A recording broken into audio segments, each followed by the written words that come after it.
안녕하세요. 제 이름은 김영식이라고 합니다.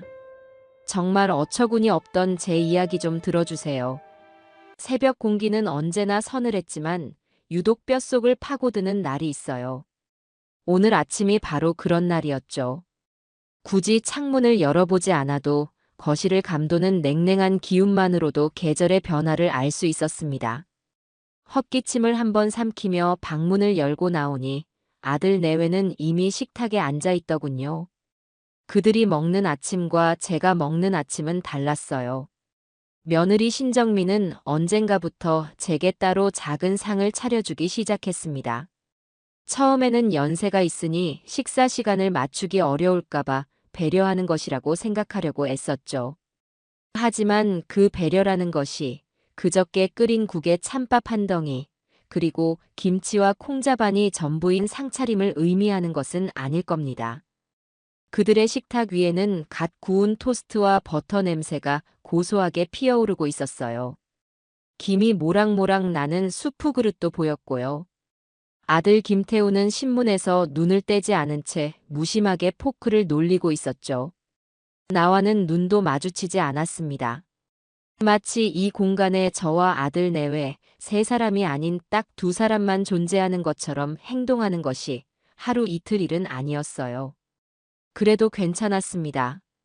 아니, 괜찮다고 스스로를 타이르는 법을 지난 몇 년간 익혀왔어요. 원래 이 집은 제 땀과 눈물이 밴 집입니다. 젊은 시절 새벽 인력 시장부터 밤늦은 공사장까지 안 해본 일이 없었죠. 그렇게 억척같이 돈을 모아 마련한 보금자리였어요. 아들 녀석 장가 보낼 때 요즘 젊은 사람들 전세 구하기도 힘들다는 소리에 큰맘 먹고 제 명의로 된 이 집을 내주었습니다. 손주 녀석 재롱이라도 보면서 남은 생을 보내면 더 바랄 것이 없겠다는 소박한 꿈이 있었죠. 처음 몇 년은 정말 좋았어요. 며느리도 깍듯했고 아들 녀석도 퇴근길에 제 방에 들러 어깨를 주무르곤 했습니다. 작고 따뜻한 손으로 제 수염을 잡아당기던 손주 녀석의 웃음소리가 아직도 귀에 서네요. 하지만 손주가 초등학교에 들어가고 얼마 안 가 조기 유학이라는 것을 떠나면서 모든 것이 변하기 시작했습니다. 1년에 한두 번 얼굴 보기도 힘들어졌고 화상통화 너머로 보이는 손주의 얼굴은 날이 갈수록 낯설어졌죠. 며느리는 손주 교육에 들어가는 돈이 많다며 생활비를 아껴야 한다는 말을 입에 달고 살았어요. 그 절약의 첫 번째 대상이 바로 저 시아버지의 밥상이었던 모양입니다. 아버님, 식사하세요. 며느리가 내 앞에 작은 밥상을 내려놓으며 말했어요. 목소리에는 아무런 감정이 실려 있지 않았죠. 마치 해야 할 일을 처리하는 기계처럼 정확하고 차갑게 움직일 뿐이었습니다. 밥상 위에는 어김없이 식어 빠진 국그릇과 단출한 반찬 두어 가지가 전부였어요. 그래도 군말 없이 숟가락을 들었습니다. 여기서 불평 한마디라도 하면 집안 분위기가 얼마나 싸늘해지는지 저는 이미 잘 알고 있었으니까요. 오늘 백화점 VIP 세일 마지막 날이라는데 당신 시간 괜찮아? 아들의 물음에 며느리가 화사하게 웃으며 대답했어요. 그 웃음은 단 한 번도 나를 향한 적이 없는 종류의 것이었죠. 그럼 당연히 비워놨지. 지난번에 봐둔 코트 꼭 사야 해. 내 친구 순영이는 남편이 미리 사줬다고 얼마나 자랑하는지 몰라. 알았어. 카드 긁고 나한테 문자나 보내. 두 사람의 대화는 언제나 명품, 여행, 돈에 관한 이야기로 가득했습니다. 나는 그들의 세상에 속하지 않은 이방인이었고 그저 그들이 사는 공간의 한 구석을 차지한 채 소리 없이 밥을 넘기는 낡은 가구 같은 존재였어요. 밥알을 씹는데 모래를 씹는 것처럼 서걱거렸습니다. 그래도 꾸역꾸역 넘겼어요. 기력이 있어야 이 냉랭한 집에서 하루라도 더 버틸 수 있을 테니까요. 그때였습니다. 목이 칼칼해지면서 참았던 기침이 터져나왔어요. 쿨럭쿨럭. 마른 기침 소리가 아침의 정적을 날카롭게 갈랐습니다. 순간 며느리의 얼굴이 싸늘하게 굳어지는 것을 똑똑히 봤어요. 마치 아주 더럽고 끔찍한 것을 본 듯한 표정이었죠. 그녀는 들고 있던 냅킨으로 코와 입을 가리며 미간을 찌푸렸습니다. 어머, 아버님. 감기세요? 걱정이 아닌 비난과 경계가 가득 담긴 목소리였어요. 아들 녀석은 그제야 신문에서 고개를 들고 나를 쳐다봤죠. 그의 눈빛 역시 귀찮음으로 가득 차 있었습니다. 요즘 감기 독하다던데. 병원이라도 다녀오셔야 하는 거 아니에요? 며느리가 덧붙이는 말에 나는 괜찮다고 손사래를 쳤어요. 아니다. 그냥 환절기라 목이 좀 칼칼한 게 전부야. 안 돼요. 집에 어른이 아프면 공기가 얼마나 나빠지는데요. 태우 씨, 당신도 옮으면 회사 일에 지장 생기잖아요. 아버님, 제발 병원 좀 다녀오세요. 그녀는 제발이라는 단어를 썼지만 그 안에는 조금의 애원도 담겨 있지 않았습니다. 오히려 어서 이 공간에서 사라져 달라는 무언의 압박처럼 느껴졌죠. 며느리는 자리에서 일어나 창문이란 창문은 다 열어젖히기 시작했어요. 쌀쌀한 아침 공기가 집 안으로 몰려 들어와 온몸에 소름이 돋았습니다. 아, 춥게 왜 이래. 아들이 투덜거리자 며느리가 날카롭게 쏘아붙였어요. 집에 병균이 가득할 텐데 환기라도 시켜야죠. 난 비염 있어서 감기 한 번 걸리면 얼마나 고생하는지 알면서 그래. 그러고는 보란 듯이 소독용 스프레이를 가져와 거실 곳곳에 뿌리기 시작했습니다. 매캐한 알코올 냄새가 온 집안에 진동했어요. 그 모습에 밥맛이 뚝 떨어져 숟가락을 내려놓았습니다. 나는 이 집의 가족이 아니라 집안의 공기를 오염시키는 병균 덩어리 취급을 받고 있었던 거죠. 병원 가실 거면 택시 타고 다녀오세요. 아시죠? 전철이나 버스 타셨다가 다른 균까지 옮아오시면 정말 곤란해요. 며느리의 말은 비수처럼 날아와 가슴에 박혔습니다. 아들은 그저 못 들은 척 다시 신문으로 얼굴을 파묻을 뿐이었어요. 그 순간 깨달았습니다. 저 녀석은 더 이상 내 아들이 아니라는 것을요. 그는 이제 저 여자의 남편일 뿐이었죠. 나는 조용히 자리에서 일어나 내 방으로 들어왔습니다. 등 뒤로 소독 스프레이를 뿌리는 칙, 칙 소리가 들려왔습니다. 저녁이 되자 기침은 더 심해졌어요. 몸에 오한까지 들기 시작했죠. 따뜻한 물이라도 한 잔 마실까 싶어 방문을 열고 나가려는데 거실에서 며느리의 신경질적인 목소리가 들려왔습니다. 정말 못 살겠어. 온종일 기침 소리 때문에 머리가 다 아프네. 저러다 폐렴이라도 되면 우리가 병원 수발까지 다 들어야 하는 거 아니야?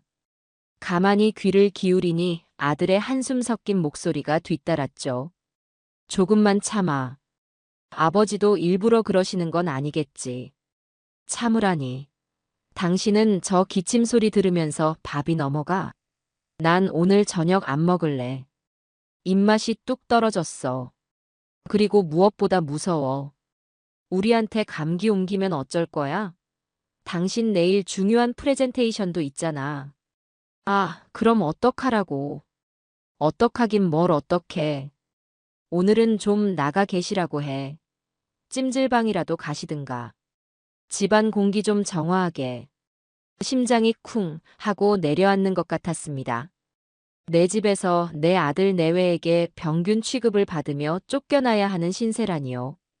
설마 아들 녀석이 제 어미의 말을 그대로 따르지는 않을 거라고 마지막 남은 한 조각의 기대를 붙잡고 있었습니다.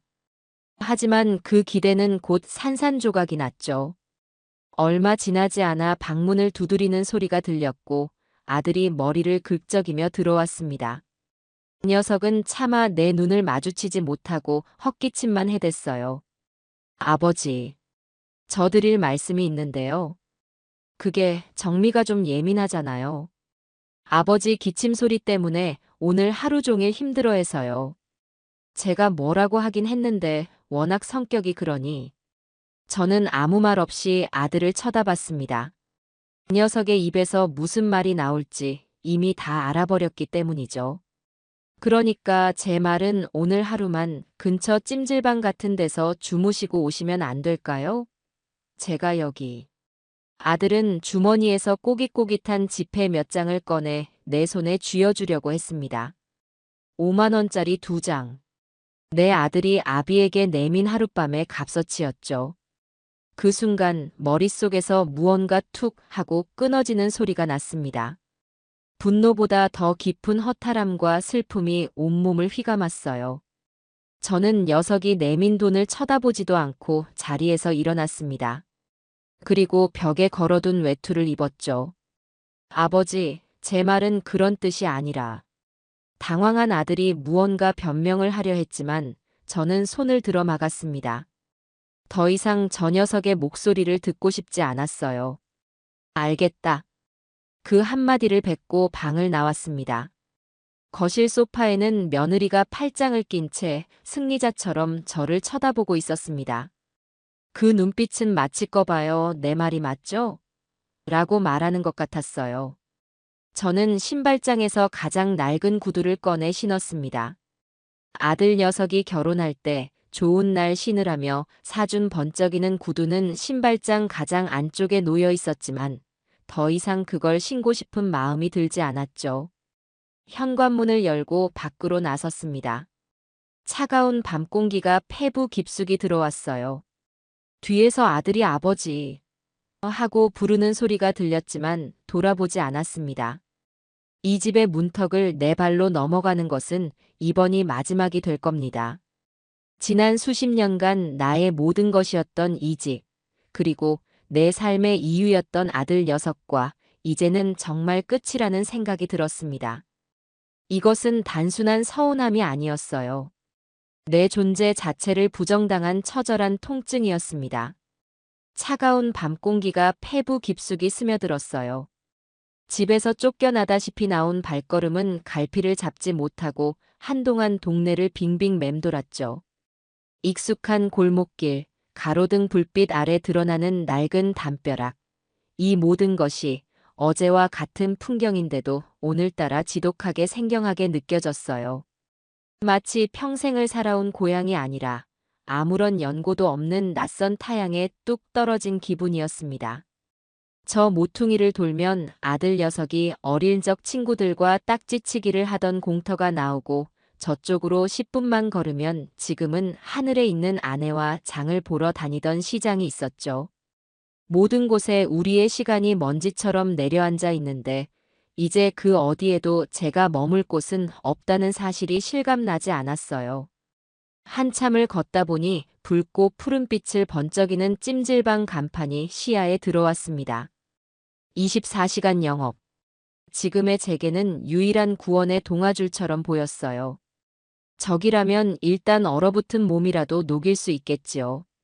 그리고 앞으로의 일을 생각할 아주 길고 괴로운 밤을 보낼 수 있을 겁니다.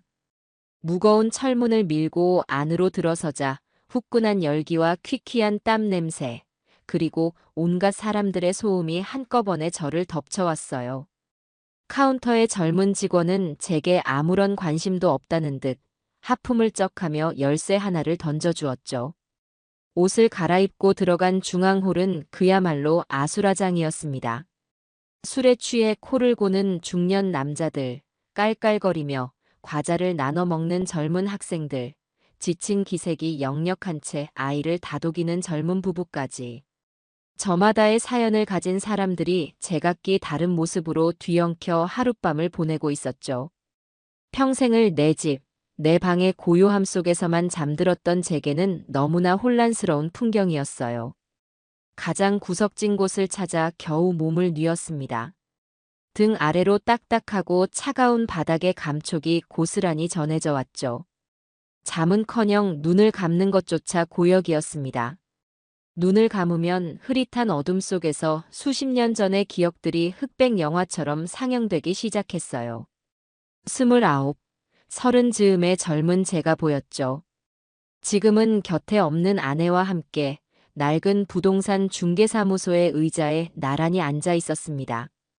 돋보기를 코끝에 걸친 중개사 노인이 저희 부부 앞에 집문서와 도장을 내밀었죠. 그때 우리의 손이 얼마나 떨렸는지 몰라요. 평생 모은 돈에 은행에서 빌린 큰 빚까지 더해 겨우 마련한 첫 집이었거든요. 여보, 이제 우리도 진짜 우리 집이 생긴 거예요. 여기서 우리 태우 남부럽지 않게 잘 키워요. 아내는 눈물을 글썽이며 제 손을 꼭 잡았어요. 그날 우리는 집으로 돌아와 밤새 불을 켜놓고 집 문서를 들여다보고 또 들여다봤습니다. 종이 한 장에 불과했지만 그것은 우리의 청춘과 맞바꾼 성실함의 증표이자 앞으로 펼쳐질 행복한 미래를 약속하는 증서처럼 느껴졌죠. 그 집에서 아들 태우가 태어났고 자랐어요. 그 녀석이 처음으로 아빠라고 불렀던 곳도 그 집 거실이었고 처음으로 두 발을 떼고 아장아장 걸었던 곳도 그 집 마당이었죠. 마당 구석에 심었던 작은 감나무는 해가 갈수록 쑥쑥 자라 어느새 2층 창문의 가지가 닿을 만큼 거목이 되었어요. 그 녀석이 대학에 합격했을 때 우리는 그 감나무 아래에서 동네 사람들을 불러 모아 큰 잔치를 열었습니다. 우리 아들 정말 장하다. 저는 목이 터져라 아들의 이름을 외쳤고 아내는 연신 눈물을 훔치며 웃고 있었죠. 그 모든 기쁨과 슬픔의 순간들을 그 집은 말없이 지켜봐 주었습니다. 그러다 태우가 결혼을 하고 손주가 태어났죠. 아내는 손주를 품에 안아보고는 소원이라도 이룬 듯 행복해했어요. 여보, 우리 이제 태우네랑 같이 사는 게 어때요? 이 집도 넓은데 우리가 작은 방 쓰고 안방은 아들 내외 쓰라고 하죠. 매일 우리 강아지 얼굴 보고 살면 얼마나 좋을까. 그게 아내의 마지막 소원이었습니다. 아내가 병으로 세상을 떠나고 저는 아내의 유언대로 아들 내외를 이 집으로 불러들였어요. 처음에는 정말 좋았죠. 며느리는 싹싹했고 아들 녀석은 퇴근길에 제 방에 들러 시시콜콜한 회사 이야기를 늘어놓곤 했습니다. 갓난쟁이 손주의 분유 냄새가 온 집안에 가득했고 그 아이의 웃음소리가 제 삶의 유일한 낙이었습니다. 하지만 모든 것은 너무나도 쉽게 변해버렸어요. 손주가 유학을 떠나고 집안의 웃음소리가 사라진 자리를 채운 것은 며느리의 짜증과 아들의 침묵이었죠. 저는 어느새 그들의 삶에 끼어든 불청객, 눈칫밥이나 축내는 늙은이가 되어 있었습니다.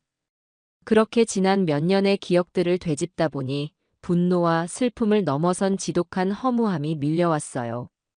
제가 무엇을 위해 평생을 바쳐 이룬 것들일까요? 결국 내 자식에게조차 평균 취급을 받으며 쫓겨나기 위해서였을까요?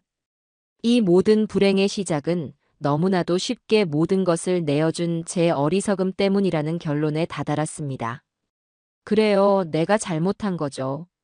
내 것을 지키지 못하고 내 노후를 자식의 선의에만 기댔던 제가 가장 큰 잘못을 한 겁니다. 그렇게 뜬 눈으로 밤을 지새우고 주변이 어렴풋이 밝아올 무렵이었어요. 웅웅거리는 진동 소리에 주머니 속 휴대폰을 꺼내 들었죠. 아들. 화면에 뜬 두 글자를 보는 순간 어젯밤의 그 서늘한 절망감이 다시 온몸을 휘감았어요. 받을까 말까 수십 번을 망설였습니다. 혹시라도 아주 작은 희망이지만 밤새 자신의 잘못을 뉘우치고 제게 용서를 구하려는 전화일지도 모른다는 기대를 참아버릴 수가 없었죠. 하지만 그 기대는 언제나 그랬듯 가장 잔인한 방식으로 부서졌습니다. 아버지, 밤새 별일 없으셨죠? 주무시는 데는 괜찮았어요? 수화기 너머로 들려오는 아들의 목소리는 진심 어린 걱정이 아니라 의무적으로 안부를 묻는 듯한 건조한 톤이었어요. 저는 아무 말도 하지 않았죠. 제 침묵의 녀석도 당황했는지 헛기침을 몇 번 하더니 본론을 꺼냈습니다. 아, 다름이 아니라요. 정미가 아무래도 아버지 건강이 걱정된다고 오늘 오전에 전문 방역 업체를 불러서 집안 전체 소독을 하기로 했어요. 아버지 쓰시던 방이랑 침구류는 물론이고 거실이랑 주방까지 싹 다요.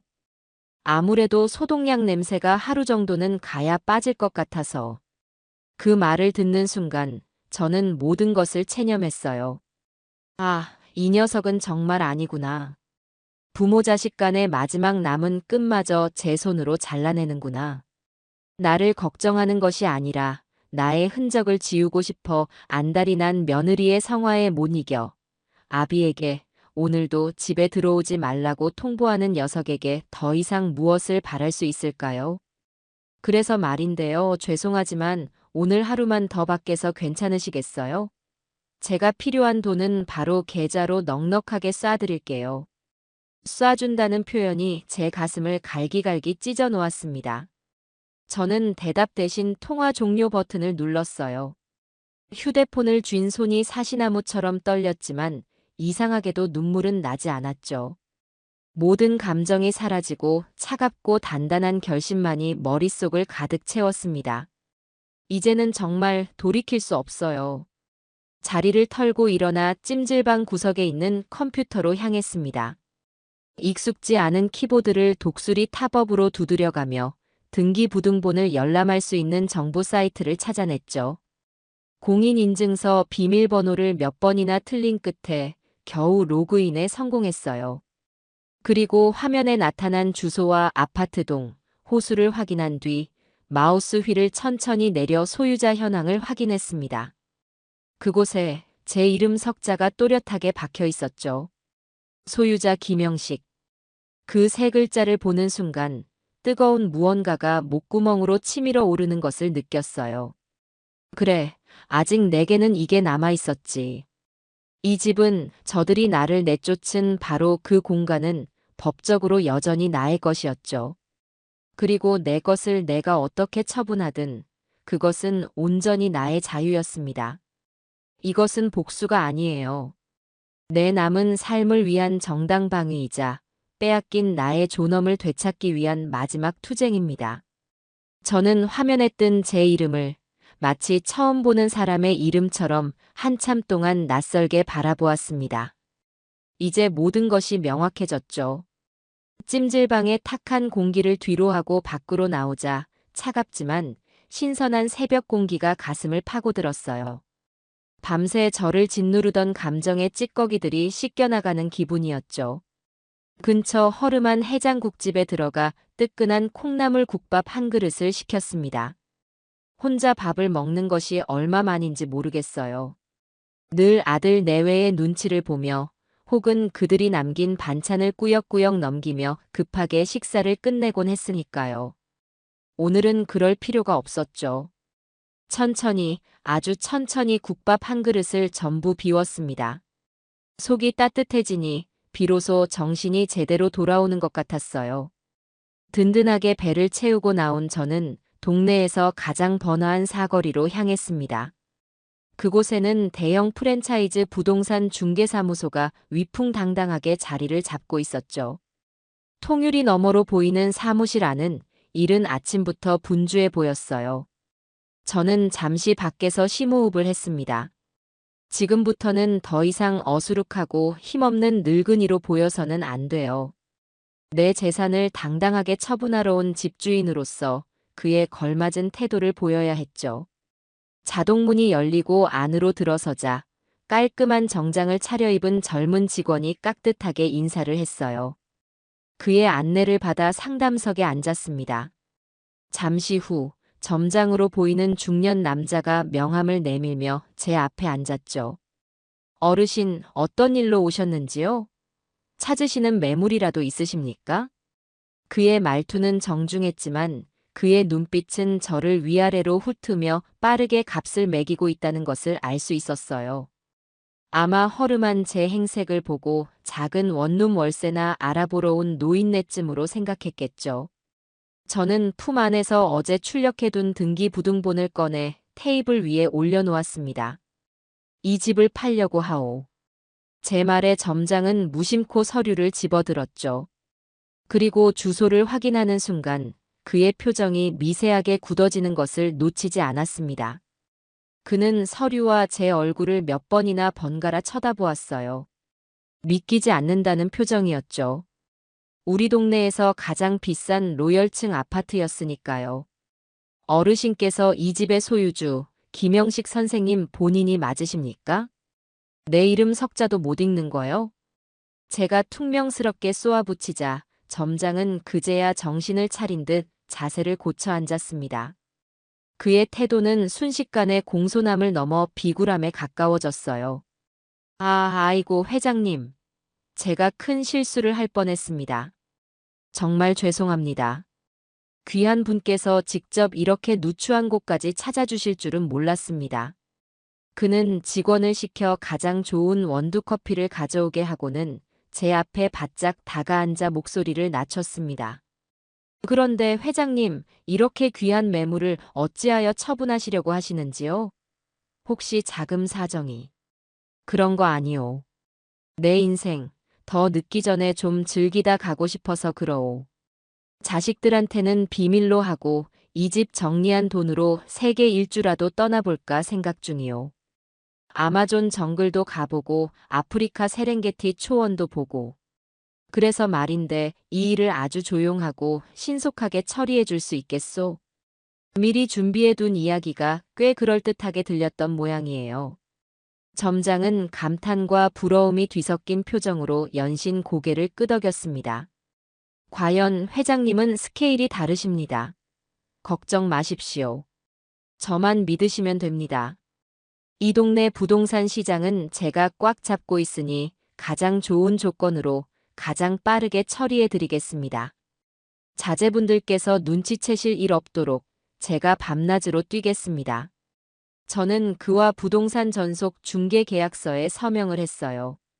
그리고 가장 중요한 조건을 덧붙였죠. 집을 보러 올 사람은 이번 주 주말, 토요일 오후 시간으로 약속을 잡아주시오. 딱 그때가 좋을 것 같구려. 아들 내외가 며느리 친구 커플과 글램핑을 간다며 들떠있던 바로 그 주말이었어요. 모든 것은 제 계획대로 움직이기 시작했죠. 부동산을 나온 저는 곧장 은행으로 향했습니다. 수십 년을 거래해온 곳이라 직원들 얼굴도 낯이 익었지만 오늘만큼은 그 누구에게도 아는 척을 하고 싶지 않았죠. 번호표를 뽑고 창구 앞에 앉아 아내와 함께 만들었던 부부 공동 명의의 비상금 통장을 내밀었어요. 이제는 제 이름만 남은 통장이었죠. 이 통장 해지하고 전액 현금으로 인출해 주시오. 창구 직원은 금액을 확인하고는 깜짝 놀라며 되물었어요. 고객님, 금액이 상당히 큰데 현금으로 전부 다요? 혹시 보이스피싱 같은 거 당하신 건 아닌지요? 은행원의 당연한 의심에 저는 쓴웃음을 지으며 대답했죠. 내 돈 내가 찾겠다는데 그것도 신고해야 하는 세상이요? 그냥 해달라는 대로 해줘요. 제 단호한 태도에 직원은 더 이상 묻지 않고 한참 동안 기계를 돌려 두툼한 돈 봉투 5개를 만들어 내왔습니다. 묵직한 현금 뭉치를 가방 가장 깊숙한 곳에 넣고 은행을 나서는 순간 저는 비로소 완전한 자유를 느꼈어요. 이 돈은 지난 세월 저와 제 아내가 아끼고 아껴가며 모은 피와 땀의 결정체였죠. 이제 이 돈은 더 이상 자식을 위해 쓰이지 않을 겁니다. 오롯이 나 김영식의 남은 인생을 위해 쓰일 거예요. 우선 이 돈으로 며칠간 몸을 숨길 깨끗한 숙소를 구하고 앞으로의 계획을 차분히 세워야 했죠. 발걸음이 가벼웠어요. 내일의 태양은 어제와는 분명 다른 모습으로 떠오를 거라는 확신이 들었기 때문입니다. 급하게 처분하는 집이라고는 해도 사고 파는 과정에는 생각보다 복잡한 서류와 절차가 필요하더군요. 특히 세금 문제가 가장 큰 골칫거리였어요. 인터넷을 뒤져봐도 온통 어려운 말뿐이라 도무지 이해할 수가 없었죠. 부동산 점장은 법무사 사무실에 한번 가보는 게 좋을 거라고 했어요. 구청 근처에 가면 그런 사무실들이 쭉 늘어서 있다는 말과 함께요. 저는 다음 날 아침 일찍 버스를 타고 구청으로 향했습니다. 구청 주변은 온통 법무사, 세무사, 행정사 같은 간판들로 가득했어요. 어디로 들어가야 할지 몰라 한참을 망설였습니다. 너무 크고 번쩍이는 곳은 왠지 바가지를 쓸 것 같았고 너무 작은 곳은 실력이 없을 것 같았죠. 한참을 골목 안을 서성이다가 2층에 자리한 자그마한 법무사 사무실 간판 하나가 눈에 띄었어요.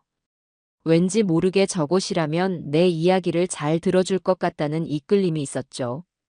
삐걱거리는 계단을 올라 문을 열고 들어서니 사무실은 낡았지만 잘 정돈된 느낌을 주었어요. 서류 뭉치가 산더미처럼 쌓여 있었지만 그 나름의 질서가 잡혀 있었죠. 나이 지긋한 법무사 한 명이 두꺼운 법전을 들여다보고 있었고 그의 맞은편 책상에서 한 젊은 여직원이 컴퓨터 자판을 열심히 두드리고 있었습니다. 제가 들어선 것을 보고 먼저 자리에서 일어난 것은 젊은 여직원이었어요. 안녕하세요, 어르신. 어서 오세요. 밝고 상냥한 목소리였죠. 그녀는 저를 상담용 테이블로 안내하고는 따뜻한 율무차 한 잔을 타주었습니다. 저는 여기 사무원으로 일하는 박소희라고 해요. 무엇을 도와드릴까요? 26살쯤 되었을까? 똘망똘망한 눈빛이 무척 인상적인 아가씨였어요. 저는 주머니에서 등기부등본과 부동산 계약서 초안을 꺼내 조심스럽게 내밀었죠. 집을 팔려고 하는데 세금이며 뭐며 알아야 할 게 너무 많은 것 같아서. 소희 씨는 제가 내민 서류를 아주 꼼꼼하게 읽어 내려가기 시작했어요. 그녀의 눈빛은 한 글자도 놓치지 않겠다는 듯 진지했죠. 한참 동안 서류를 보던 그녀가 고개를 들고 환하게 웃으며 말했어요. 어르신 걱정 안 하셔도 되겠는데요. 이 집은 오랫동안 가지고 계셨고 다른 주택도 없으시니 양도소득세는 거의 안 내실 거예요. 비과세 대상이시거든요. 그녀는 복잡한 세법 조항들을 마치 동화책 이야기 들려주듯 제 눈높이에 맞춰 알기 쉽게 설명해 주었어요. 머리를 짓누르던 큰 돌덩이 하나가 쑥 내려가는 기분이었죠. 상담은 그걸로 충분했습니다. 고맙다고 인사하고 자리에서 일어나려는데 소희 씨가 저를 붙잡았어요. 어르신, 혹시 실례가 아니라면 여쭤봐도 될까요? 이 집을 파시고 나면 어디서 지내실 계획이세요? 그녀의 질문에는 단순한 호기심이 아니라 사람에 대한 진심 어린 염려가 담겨 있었습니다. 그 따뜻한 눈빛을 마주하는 순간 저도 모르게 경계심이 허물어졌어요. 아직 정하지 못했소. 그냥 조용한 곳에 작은 방이라도 하나 얻어야지. 제 대답에 소희 씨는 잠시 무언가를 골똘히 생각하더니 아주 조심스럽게 제안을 하나 건넸어요. 어르신, 괜찮으시다면 저희 사무실에 정식으로 사건을 위임하시는 건 어떠세요? 제가 어르신 대리인처럼 매매 계약부터 잔금 치르는 날까지 모든 과정을 함께하면서 꼼꼼하게 챙겨드릴게요. 그리고 새로 지내실 집을 구하는 것도요. 요즘 세상이 하도 험해서 어르신 혼자서 큰 돈을 들고 다니시거나 계약하시는 건 정말 위험해요. 전혀 생각지도 못한 제안이었죠. 아무런 연고도 없는 나를 무엇을 믿고 이렇게까지 도와주겠다는 걸까요? 아가씨가 나를 뭘 안다고 그런 소리를 하는 거예요? 내가 어떤 사람인 줄 알고. 그냥요. 저희 할아버지 생각이 많이 나서요. 항상 괜찮다, 괜찮다 하시면서 혼자 끙끙 앓으시다가 나중에 꼭 사기를 당하시거나 손해를 보셨거든요. 어르신께서 그런 일을 겪지 않으셨으면 좋겠어요. 법무사님께도 정식으로 말씀드리고 진행할 거니까 걱정 마세요. 그 말을 듣는데 울컥하고 뜨거운 것이 치밀어 올랐어요. 친아들 녀석에게조차 받지 못했던 위로와 걱정을 오늘 처음 만난 이 젊은 아가씨에게 받고 있었으니까요. 누군가 내 편이 되어준다는 것, 내 등을 기댈 곳이 있다는 것이 얼마나 큰 힘이 되는지 정말이지 까마득하게 잊고 살았습니다. 저는 더 이상 아무 말도 할 수 없었죠. 그저 고개를 천천히 끄덕이는 것으로 대답을 대신했어요. 그날부터 박소희라는 아가씨는 제게 단순한 법무사 사무실 직원이 아니었어요. 그녀는 나의 유일한 조력자이자 든든한 내 편이 되어 주었죠. 그녀는 부동산에서 보내온 계약서의 자잘한 문구 하나까지 밤을 새워 검토하고는 제게 불리하게 작용할 수 있는 조항들을 찾아내 수정하도록 조언해 주었어요. 또 저와 함께 컴퓨터 앞에 나란히 앉아 제가 새로 살 집을 시간 가는 줄 모르고 함께 찾아주었죠. 어르신, 이 집 한번 보세요. 창문 밖으로 강이 보여요. 매일 아침 이런 풍경을 보면서 일어나시면 기분이 정말 좋으실 것 같아요. 근처에 큰 병원도 있고 시장도 가까워서 생활하시기에도 편하실 거고요. 모니터 속 작은 사진이었지만 햇살이 가득 들어오는 아담한 거실과 창밖으로 보이는 푸른 강물의 모습은 제 마음을 단번에 사로잡았습니다. 냉기와 침묵만이 가득했던 그 거대한 집이 아니라 온전히 나만의 온기로 채울 수 있는 저런 작은 공간. 상상만으로도 가슴이 벅차올랐죠. 소희 씨를 만나지 못했더라면 저는 여전히 어둠 속에서 홀로 분노하고 절망하며 모든 것을 망쳐버렸을지도 몰라요. 그녀는 제 잿빛 같던 남은 인생에 다시 한번 살아볼 만한 가치가 있다고 알려준 고마운 인연이었죠. 임시로 머무는 작은 모텔방의 창문으로는 옆 건물의 회색벽만 보였어요. 햇빛조차 제대로 들지 않는 갑갑한 공간이었죠. 그래도 마음은 편했습니다. 누구의 눈치도 볼 필요 없이 오롯이 나만의 시간을 가질 수 있었으니까요. 그날 오후 주머니 속에서 휴대폰이 낯선 번호로 울렸습니다. 받아보니 부동산 점장의 들뜬 목소리였죠. 회장님, 아주 좋은 소식입니다. 지난번에 말씀드렸던 자금력 확실한 손님이 있는데 이번 주 토요일 오후에 집을 꼭 한번 보고 싶다고 합니다. 시간이 괜찮으시겠습니까? 심장이 쿵 하고 내려앉았어요. 모든 것이 제가 예상했던 대로, 아니 그보다 더 완벽하게 맞아떨어지고 있었죠. 며느리가 친구들과 글램핑을 떠나기로 한 바로 그날, 그 시간이었습니다. 저는 최대한 감정을 숨기고 태연한 목소리로 대답했어요. 마침 그날은 내가 시간이 괜찮을 것 같구려. 약속을 잡도록 하시오. 집 비밀번호는 내가 문자로 보내주겠네. 나는 약속 장소에 나가지 않을 테니 점장님이 알아서 잘 안내해 주시오. 괜히 주인 행세하는 늙은이가 있으면 젊은 사람들이 불편해할 테니. 역시 회장님은 배려심이 깊으십니다. 걱정 마십시오. 이 점장만 믿으시면 됩니다. 제가 두 분이 안 계신 동안 집을 얼마나 소중히 다루셨는지 구석구석 정성이 가득한 명품 집이라는 것을 확실하게 보여드리겠습니다. 전화를 끊고 나서 한동안 허공을 멍하니 바라보았어요. 점장은 제가 아들 내외와 함께 사는 줄 알고 있었으니 당연히 두 분이 집을 비우는 것으로 생각했겠죠. 그리고 그 집이 명품인 것은 맞았어요. 다만 그 명품은 며느리의 값비싼 가구와 장식품 때문이 아니라 그 집을 짓고 가꾸기 위해 평생을 바친 저와 제 아내의 시간과 땀으로 만들어진 것이었죠. 바로 그때였어요. 아들 녀석에게서 전화가 걸려온 것은 혹시나 하는 마음에 받았지만 역시나 제 안부를 묻는 전화는 아니었어요. 아버지 잘 지내시죠? 다름이 아니라 집에 아버지 앞으로 온 우편물이 하나 와 있어서요. 무슨 보험회사에서 온 것 같은데 이거 어떻게 할까요? 그 녀석의 목소리 너머로 며느리의 크고 명랑한 목소리가 들려왔어요. 아마 스피커폰으로 통화를 하는 모양이었죠.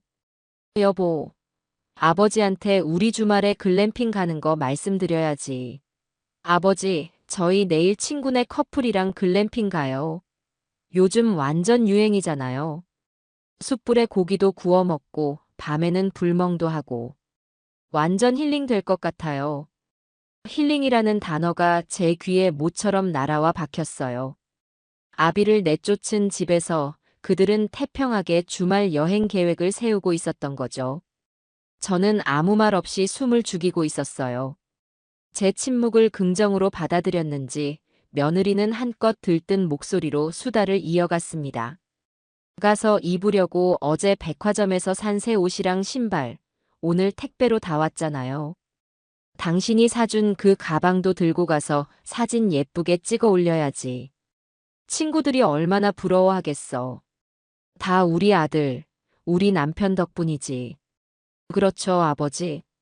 마치 제게 동이라도 구하듯 살갑게 물어오는데 소름이 돋을 지경이었어요. 이 위선과 가식을 언제까지 참아내야 하는 걸까요?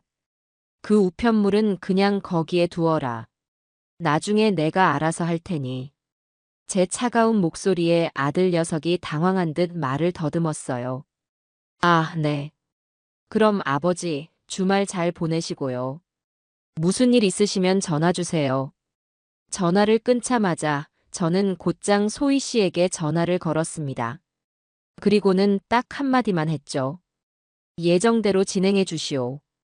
토요일 오후 약속된 시간이 되자 저는 모텔방 안을 초조하게 서성였습니다. 지금쯤 부동산 점장이 예비 구매자 부부를 데리고 집 안으로 들어갔을 테죠. 그들의 눈에는 무엇이 보일까요?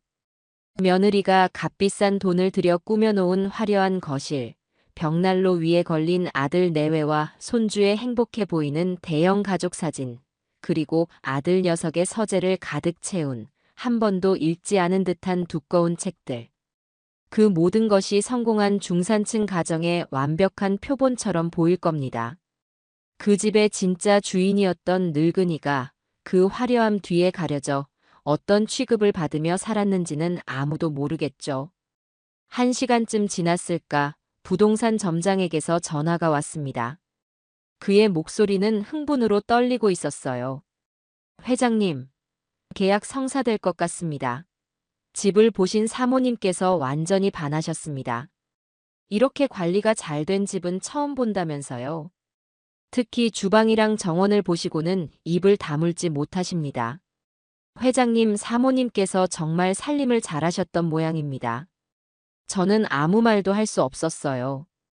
그 주방은 며느리가 자기 전용이라며 저를 얼씬도 못하게 했던 곳이고 그 정원은 지난 봄 내내 허리를 굽혀가며 잡초를 뽑고 꽃을 심었던 나의 공간이었으니까요.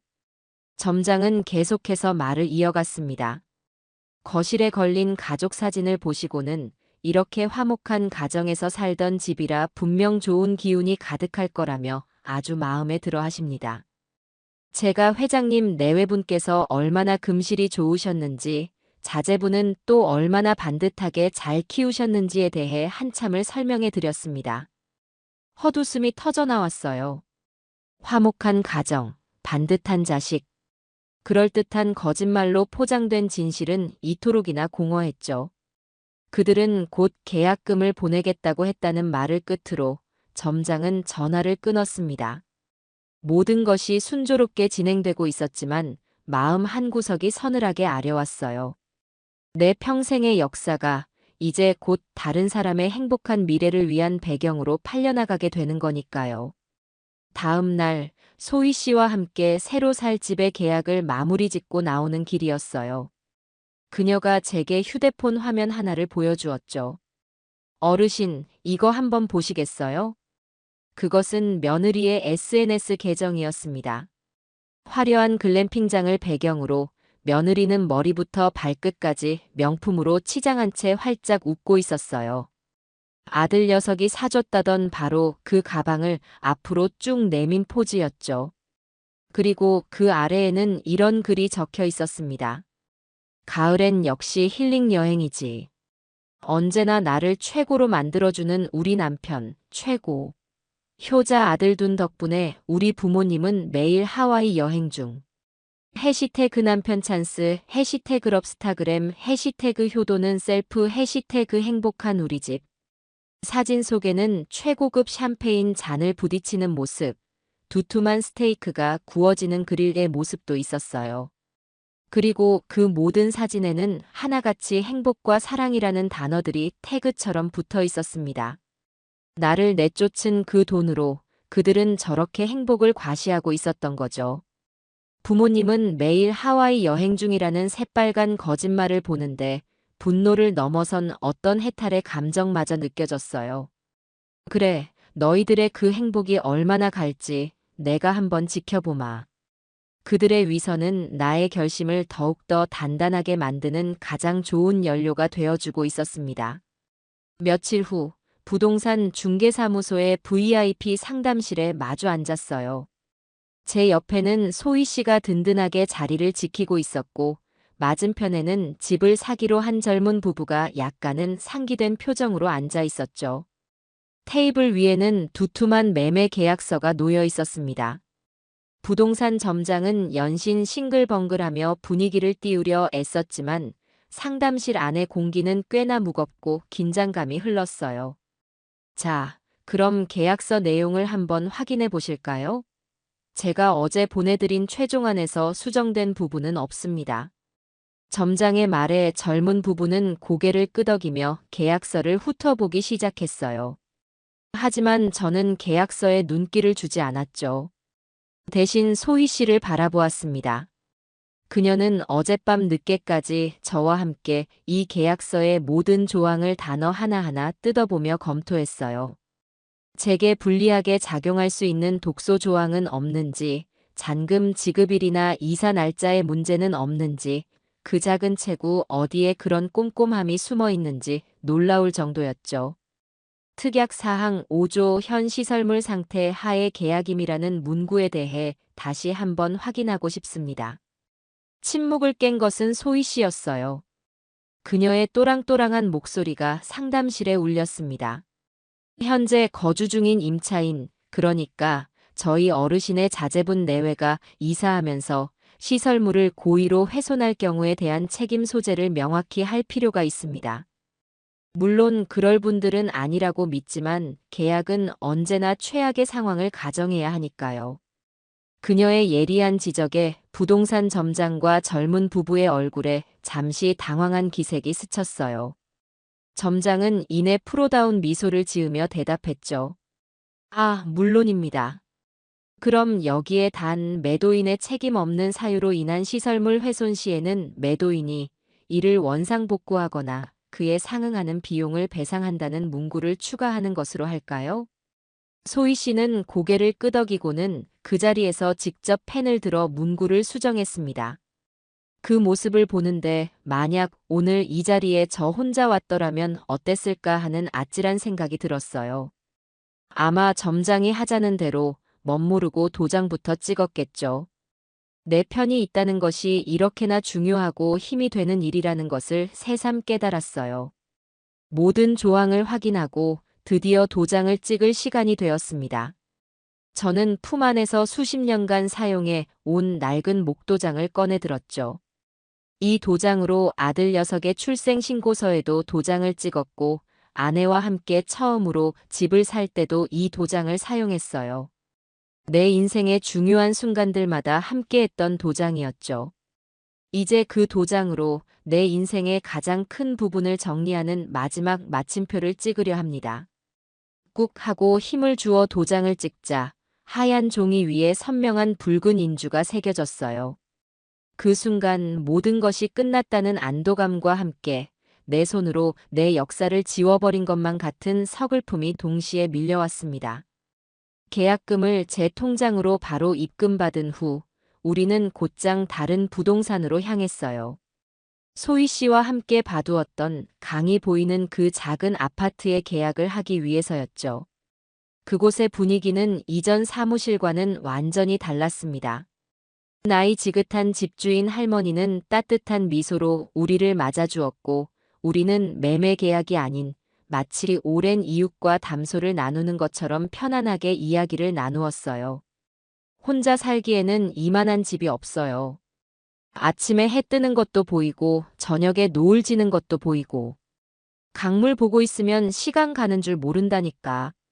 할머니의 말에 제 마음도 따뜻해졌습니다. 계약서에 도장을 찍고 방금 받은 계약금의 일부를 새로운 집의 계약금으로 지불했어요. 돈이 들어오자마자 바로 다른 곳으로 나갔지만 조금도 아깝다는 생각이 들지 않았죠. 오히려 낡고 무거운 옷을 벗어 던지고 가볍고 편안한 새 옷으로 갈아입는 기분이었어요. 그리고 아들 내외가 글램핑에서 돌아오기 바로 전날, 저는 마지막 계획을 실행에 옮겼습니다. 미리 연락해둔 소형 이삿짐센터 직원 2명과 함께 아무도 없는 그 집으로 들어갔어요. 비밀번호를 누르고 현관문을 여는데 기분이 참 이상했죠. 며칠 전까지만 해도 제 집이었던 곳이 이제는 곧 남의 집이 될 공간이니까요. 집 안은 난장판이었습니다. 여행을 떠나기 전 급하게 짐을 쌌는지 옷가지와 잡동사니들이 여기저기 널려 있었어요. 저는 말없이 방들을 둘러보았습니다. 그리고 아들 녀석 방에서 낡은 상자 하나를 꺼냈어요. 그 안에는 녀석의 베네 저고리부터 초등학교 시절 상장, 대학 졸업 앨범까지 제가 소중하게 간직해온 아들의 성장 기록이 고스란히 담겨 있었죠. 그리고 며느리가 혹시라도 버릴까봐 숨겨두었던 아내와 함께 찍은 낡은 가족사진 앨범도 꺼냈습니다. 딱 이 두 상자만이었어요. 이 상자 두 개는 이 주소의 창고에 좀 맡겨주시오. 저는 이삿짐 센터 직원에게 소희 씨가 미리 계약해둔 개인 창고의 주소를 넘겨주었어요. 언젠가 아들 녀석이 정신을 차린다면 이 상자들이 제게는 더 이상 아들이 없지만 그에게는 아비가 있었다는 사실을 알려줄 유일한 증거가 될 테니까요. 그리고 나머지 물건들.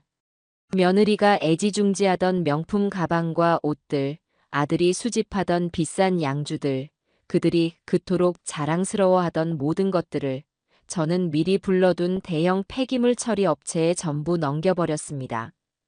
그들의 삶을 지탱하던 허영과 가식들을 내 손으로 깨끗하게 치워버리는 기분이었죠. 모든 것이 사라지고 텅 비어버린 거실에 서서 저는 마지막으로 이 집과 작별 인사를 했습니다. 이제 정말 모든 것이 끝났어요. 잔금을 치르기로 한 날 아침이 밝았어요. 며칠간 머물렀던 모텔방의 작은 창문으로 희미한 아침 햇살이 스며들었죠. 밤새 한숨도 자지 못했지만 이상하게 정신은 맑았습니다. 오늘로써 법적으로 그리고 실질적으로 그 집과의 모든 인연이 정리되는 날이니까요. 마지막 남은 짐을 챙겨 모텔을 나서는데 발걸음이 무겁지만은 않았어요. 오히려 오랫동안 어깨를 짓누르던 무거운 갑옷을 벗어 던지는 기분이었죠. 약속 장소인 소희 씨의 법무사 사무실에 도착하니 집을 사기로 한 젊은 부부와 부동산 점장이 먼저 와서 기다리고 있었습니다. 소희 씨는 제 옆에 앉아 오늘 처리해야 할 서류들을 마지막으로 한 번 더 꼼꼼하게 점검하고 있었죠. 곧이어 은행 직원이 도착하고 잔금 이체 절차가 시작되었어요. 제 통장에 찍히는 평생 만져볼 것이라고는 상상도 못했던 큰 액수의 숫자를 보는데도 아무런 감흥이 일지 않았습니다. 그저 이 모든 상황이 꿈처럼 비현실적으로 느껴질 뿐이었죠. 모든 서류에 마지막 도장을 찍고 등기 이전에 필요한 서류들을 법무사에게 넘겨주었어요.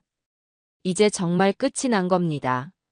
젊은 부부는 제게 다가와 고개를 숙이며 인사했어요. 어르신, 정말 감사합니다. 이 집에서 저희 아이들 예쁘게 잘 키우겠습니다.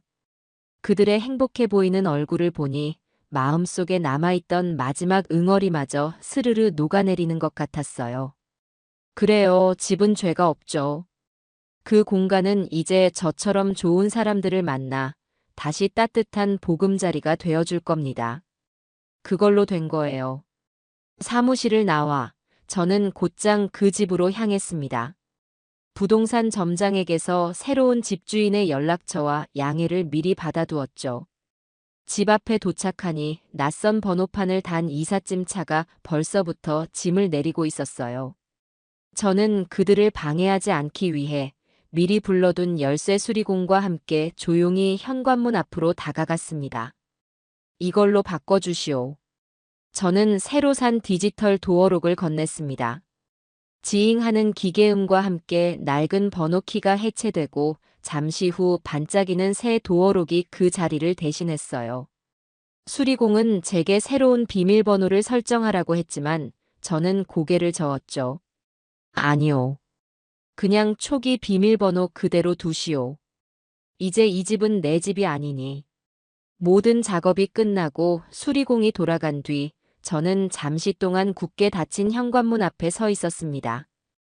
이 문을 열고 들어가 마지막으로 집 안을 한번 둘러보고 싶은 유혹이 들었지만 그러지 않았어요. 지난날의 추억은 추억으로 남겨둘 때 가장 아름다운 법이니까요. 더 이상 미련을 갖지 않기로 했습니다. 저는 등을 돌려 단 한 번도 뒤돌아보지 않고 그 골목길을 빠져나왔어요. 내 인생의 한 챕터가 그렇게 완전히 막을 내렸습니다. 그리고 저는 저의 새로운 집으로 향했습니다. 이삿짐이라고 해봤자 며칠간 입었던 옷가지가 담긴 작은 가방 하나와 새로 산 이불 한 채가 전부였죠. 택시를 타고 가는 내내 창밖으로 보이는 강물이 눈에 들어왔어요. 햇살을 받아 은빛으로 반짝이는 강물은 마치 저의 새로운 시작을 축복해주는 것 같았죠. 새 집의 문을 열고 들어서는 순간 코끝을 스치는 새집 냄새와 따스한 햇볕의 기운에 저도 모르게 깊은 숨을 내쉬었어요. 텅 비어 있었지만 그 어떤 화려한 가구로 채워진 공간보다 아늑하고 평화롭게 느껴졌습니다. 가방을 내려놓고 가장 먼저 창가로 다가가 창문을 활짝 열었어요. 시원한 강바람이 불어와 땀이 밴 이마를 식혀주었죠. 그날 저녁 저는 새로 산 냄비에 밥을 안 치고 간단한 찌개도 하나 끓였습니다. 텔레비전도 켜지 않았어요. 고요한 정적 속에서 창밖으로 보이는 도시의 야경을 반찬 삼아 아주 천천히 그리고 맛있게 저녁을 먹었습니다. 내 돈으로 나를 위해 차린 첫 번째 밥상이었죠. 식사를 마치고 저는 주머니 속의 휴대폰 전원을 완전히 꺼버렸습니다. 이제 곧 폭풍이 몰아치기 시작하겠죠. 아들 내외는 여행에서 돌아와 자신들의 안식처가 사라진 것을 발견하고는 미친 듯이 저를 찾아 헤맬 겁니다. 하지만 괜찮아요. 저는 더 이상 그들의 폭풍에 휘말리지 않을 겁니다. 이곳, 강물이 흐르는 이 작은 요새 안에서 저는 그저 고요히 나의 새로운 아침을 기다릴 생각이었어요. 창가에 놓인 작은 의자에 앉아 강물을 바라보는데 지난 수십 년간 느껴보지 못했던 완벽한 평화가 온몸을 감싸는 것 같았습니다. 새 집에서의 시간은 강물처럼 잔잔하고 평화롭게 흘러갔어요.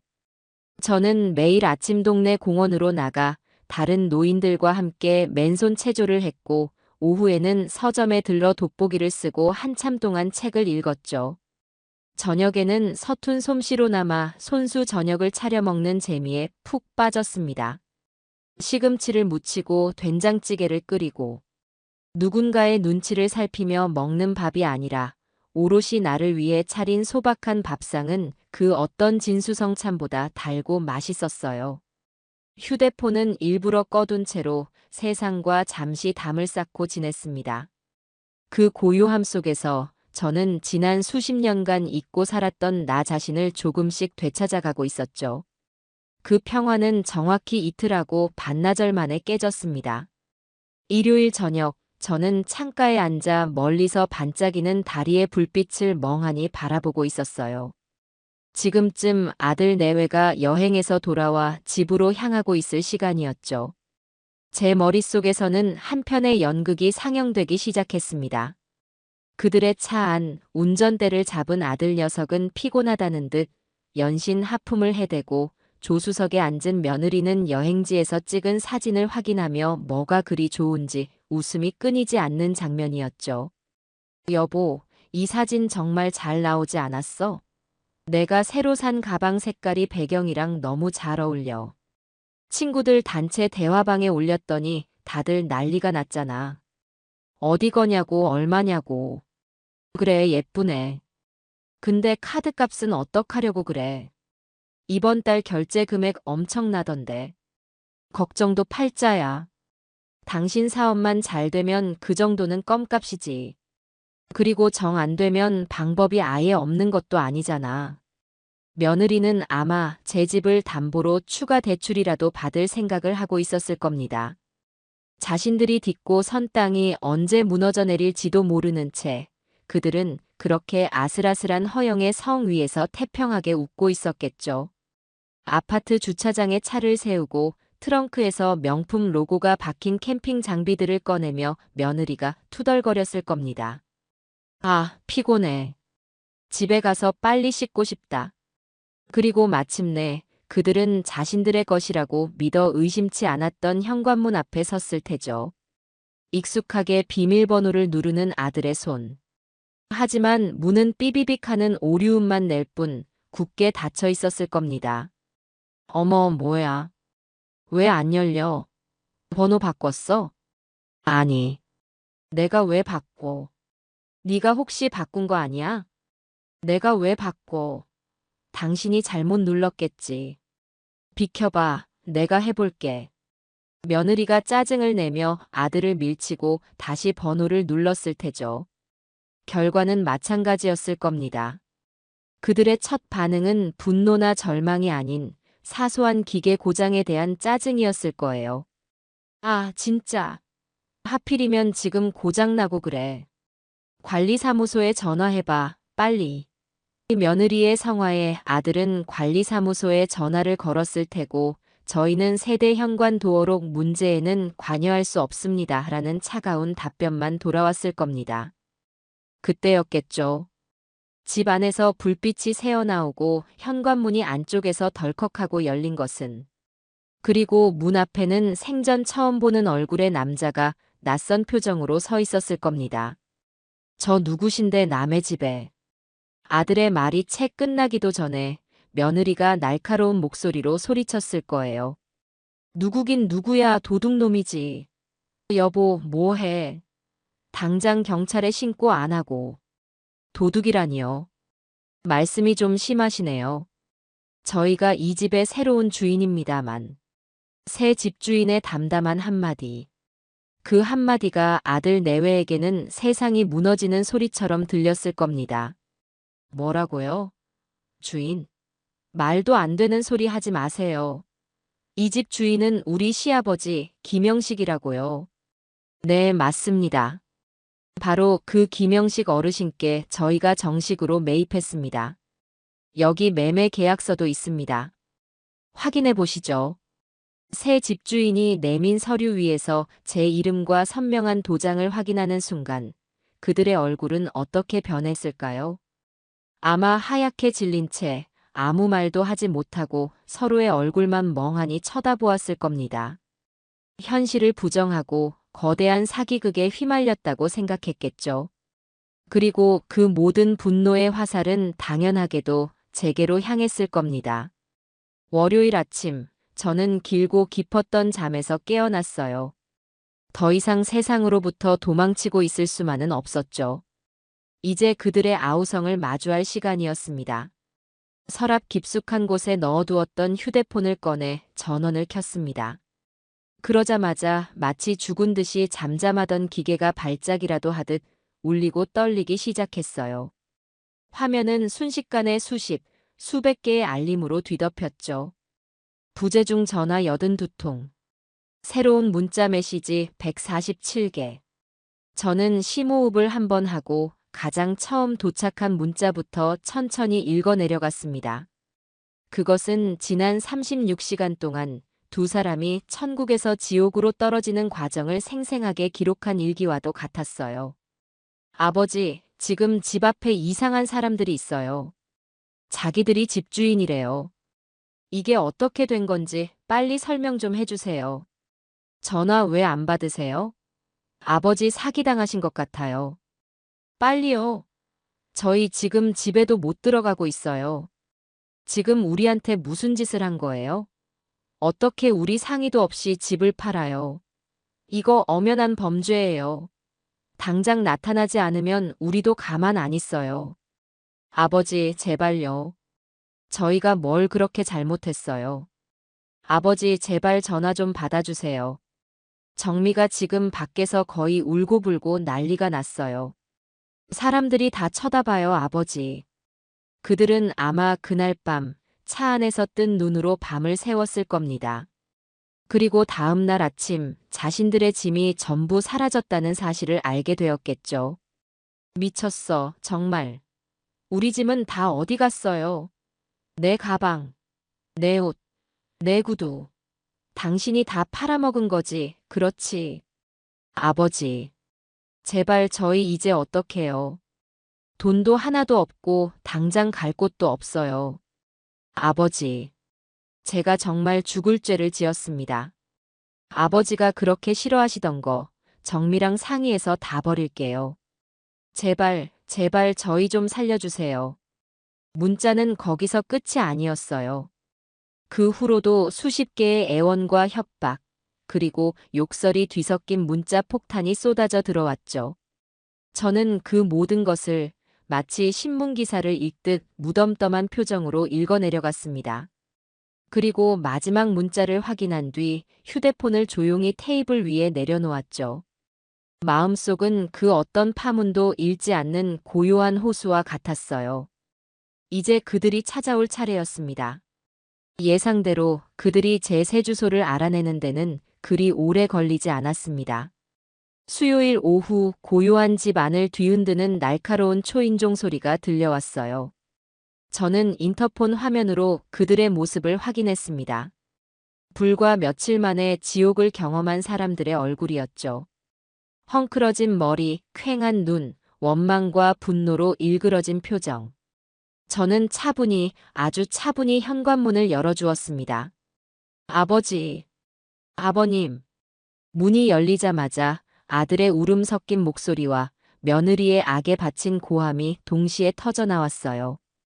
며느리는 당장이라도 제 멱살을 잡을 것처럼 달려들었지만 그나마 이성이 남아있던 아들이 그녀의 허리를 끌어안고 겨우 말렸죠. 어떻게 우리한테 이럴 수가 있어요? 우리가 뭘 그렇게 잘못했다고 길바닥에 나앉으라는 거예요? 이게 사람이 할 짓이에요? 며느리는 온몸을 부들부들 떨며 울부짖었어요. 아파트 복도에 그녀의 울음소리가 섬뜩하게 울려 퍼졌습니다. 우선 들어오너라. 여기서 소란 피우면 이웃들에게 피해만 줄 뿐이다. 저는 두 사람의 격한 감정에 조금도 휘말리지 않고 차분한 목소리로 말했어요. 제 평온한 태도가 오히려 그들을 당황하게 만든 것 같았죠. 두 사람은 잠시 머뭇거리더니 마지못해 집 안으로 들어섰습니다. 그리고는 자신들이 방금 전까지 머물렀던 지옥과는 너무나도 다른 밝고 아늑한 집의 풍경에 할 말을 잃은 듯 잠시 주변을 두리번거렸어요. 거기 앉아라. 제가 소파를 가리켰지만 며느리는 거부하며 꼿꼿이 서서 저를 노려봤습니다. 아들 녀석만 힘없이 소파에 주저앉았죠. 됐어요. 지금 한가하게 앉아있을 시간 없어요. 당장 이 집 판 돈 내놓으세요. 안 그러면 우리도 변호사 선임해서 소송 거는 수밖에 없어요. 소송? 무슨 소송? 당연히 재산 분할 소송이죠. 저희가 아버지를 몇 년이나 모셨는데 당연히 저희 몫이 있는 거 아니에요? 법이 그렇게 우습게 보여요? 저는 며느리의 협박에 아무런 대꾸도 하지 않고 조용히 부엌으로 걸어가 찬물을 올렸습니다. 보글보글 물 끓는 소리가 며느리의 날카로운 목소리와 기묘한 대조를 이루었죠. 지금 뭐 하시는 거예요? 내 말이 말 같지 않아요? 흥분하면 목이 마른 법이다. 차 한 잔 마시고 차분하게 이야기하자꾸나. 저는 맑게 우러난 녹차를 찻잔 두 개에 따라 며느리와 아들 앞에 각각 놓아주었습니다. 며느리는 어이가 없다는 듯 헛웃음을 쳤지만 더 이상 소리를 지르지는 못했어요. 제 평정심이 그녀의 분노를 조금씩 무력화시키고 있었던 거죠. 아버지 제발요.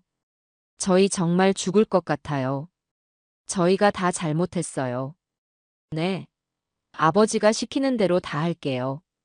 제발 집만은. 아들이 울먹이며 애원했어요.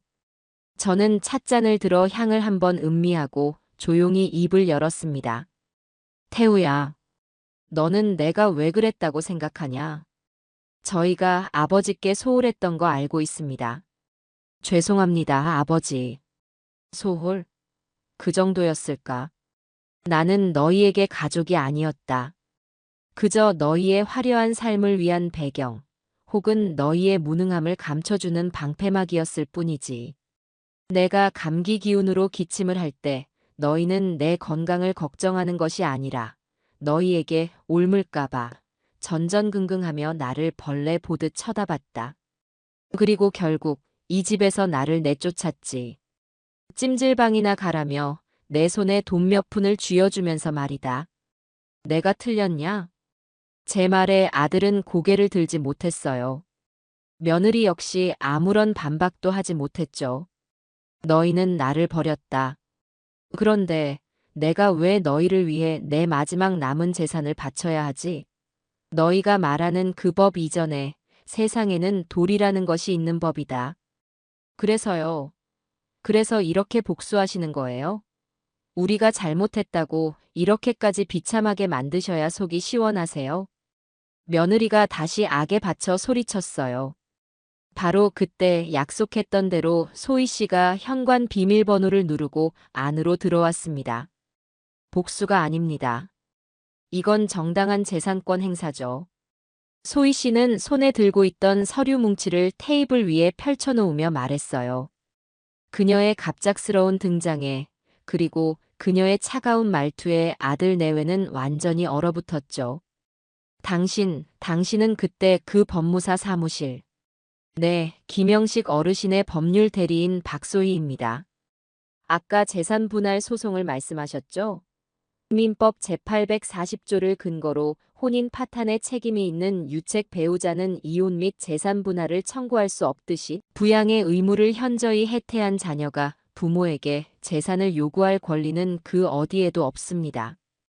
오히려 저희 쪽에서 어르신을 기만한 것에 대해 사문서 위조 및 사기 혐의로 형사고발을 검토할 수도 있는 상황이고요.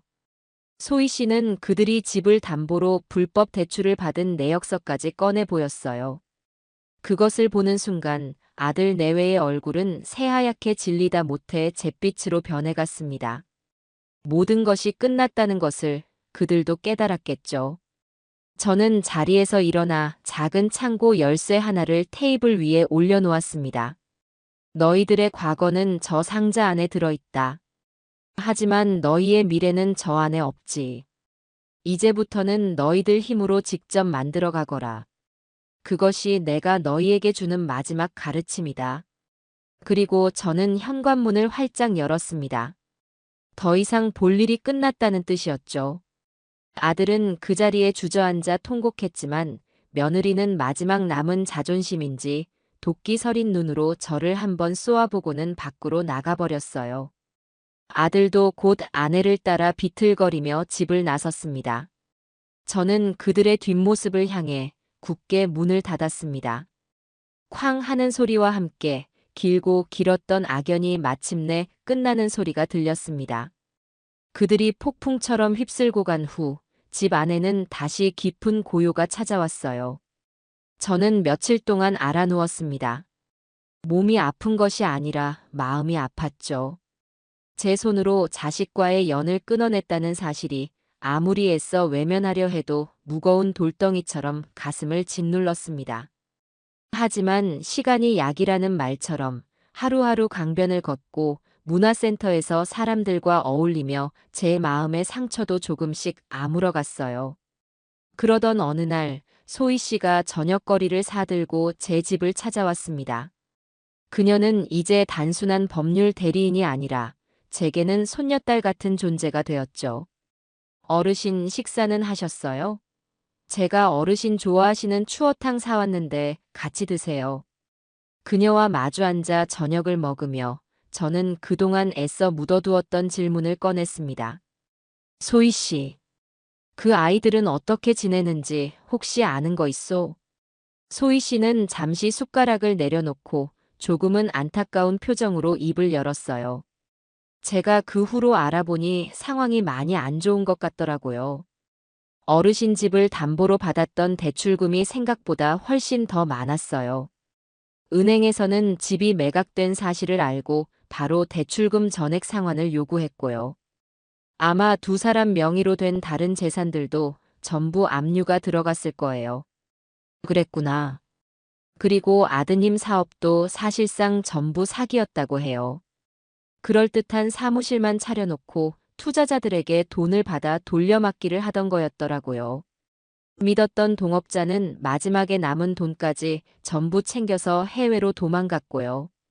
지금 아드님은 사기죄로 여러 곳에서 고소까지 당한 상태라고 들었어요. 저는 아무 말도 할 수 없었어요. 제가 알던 순진하고 조금은 어수룩했던 아들의 모습 뒤에 그런 추악한 모습이 숨겨져 있었다는 사실이 믿기지 않았죠. 그래서 지금은 어디서 지낸다고 하더냐? 정확한 건 알 수 없지만 아마 신용불량자가 되어서 정상적인 생활은 힘들 거예요. 지인들한테 돈 빌리러 다니다가 지금은 아무도 연락을 안 받는다고 하더라고요. 며느님 되시는 분도 친정에서도 외면당한 모양이에요. 소희 씨의 말을 듣는 내내 제 심장은 차갑게 식어갔습니다. 그들이 지은 죄가 크다는 것을 알지만 한때는 제 아들이었고 며느리였던 아이들이 그런 파멸의 길을 걷고 있다는 사실이 고통스러웠어요. 그 후로 며칠 뒤 저는 동네 노인정에서 더 구체적인 소문을 듣게 되었습니다. 저와 함께 장기를 두던 최 노인이 제가 살던 동네에서 배달 일을 하는 손자에게서 들은 이야기라며 혀를 끌끌 차며 말했죠. 김영감, 그 아들 내외 말이야. 아주 꼴이 말이 아니게 됐더군. 그 콧대 높던 며느리가 글쎄 변두리 공장 식당에서 설거지를 하다가 허리를 다쳤다는군. 아들 녀석은 낮에는 막노동하고 밤에는 대리운전 뛰면서 빚 갚고 있다는데 워낙 빚이 많아서 어림도 없다는 거야. 사람들이 그러더군. 자기들 분수도 모르고 허영에 들떠서 살더니 꼴 좋다고. 근데 말이야, 나는 그 말 들으면서도 마음이 영 좋지만은 않더라. 아무리 그래도 자식이 망가지는 걸 보고 좋아할 부모가 어디 있겠어. 최 노인의 마지막 말이 제 가슴을 후벼 팠습니다. 그날 저는 장기판을 끝까지 마무리하지 못하고 자리에서 일어났어요. 집으로 돌아오는 내내 머릿속이 복잡했죠. 저는 정말 잘한 것일까요? 이것이 최선이었을까요? 그날 밤 저는 잠을 이루지 못하고 뒤척이다가 외투를 걸치고 밖으로 나왔습니다. 그리고는 무언가에 이끌린 듯 택시를 타고 그들이 살고 있다는 변두리 동네로 향했어요. 정확한 주소는 몰랐지만 왠지 그들을 찾을 수 있을 것 같았죠. 낡고 허름한 빌라들이 미로처럼 얽혀있는 골목길을 한참이나 헤맸습니다. 그러다 한 빌라의 반지하 창문으로 새어나오는 희미한 불빛 아래서 익숙한 두 사람의 그림자를 발견했어요. 그들은 작은 상 하나를 마주하고 앉아 컵라면으로 저녁을 때우고 있었습니다. 아무런 대화도 없었죠. 그저 기계적으로 면을 흡입할 뿐이었어요. 한때는 최고급 레스토랑에서 스테이크를 썰던 그들이었습니다. 며느리는 문득 고개를 들더니 소리 없이 눈물을 뚝뚝 흘리기 시작했어요. 아들은 그런 아내를 그저 멍하니 바라볼 뿐 아무런 위로도 건네지 못했죠. 그들의 화려했던 성은 이제 한 줌의 재도 남기지 않고 완전히 무너져 내린 겁니다. 저는 차마 그들에게 다가가지 못하고 어두운 골목길에 숨어 그 모습을 한참 동안 지켜보았어요. 분노도 연민도 그 어떤 감정도 느껴지지 않았습니다. 그저 지독한 허무함만이 온몸을 휘감을 뿐이었죠. 저는 그들을 파멸시킨 것이 아니었어요. 그들은 스스로를 파멸시킨 겁니다. 저는 그저 그들이 기생하고 있던 썩은 동아줄을 끊어냈을 뿐이죠. 저는 조용히 등을 돌려 그 골목을 빠져나왔습니다. 이제 정말로 제 인생에서 그들을 완전히 지워내야 할 시간이었습니다. 자식을 향한 마지막 문을 닫고 난 후 제게는 길고 혹독한 마음의 겨울이 찾아왔어요. 텅 빈 집 안에서 홀로 보내는 시간은 때로는 칼날처럼 날카롭게, 때로는 솜처럼 무겁게 저를 짓눌렀죠. 하지만 얼어붙은 강물 아래에서도 봄은 조용히 준비되는 법입니다. 제 곁을 묵묵히 지켜준 소희 씨와 새로 인연을 맺게 된 동네 사람들이 얼어붙은 제 마음에 따뜻한 온기를 불어넣어 주기 시작했어요. 어느 맑은 가을날, 저는 소희 씨와 함께 동네에서 가장 큰 노인복지관을 찾아갔습니다.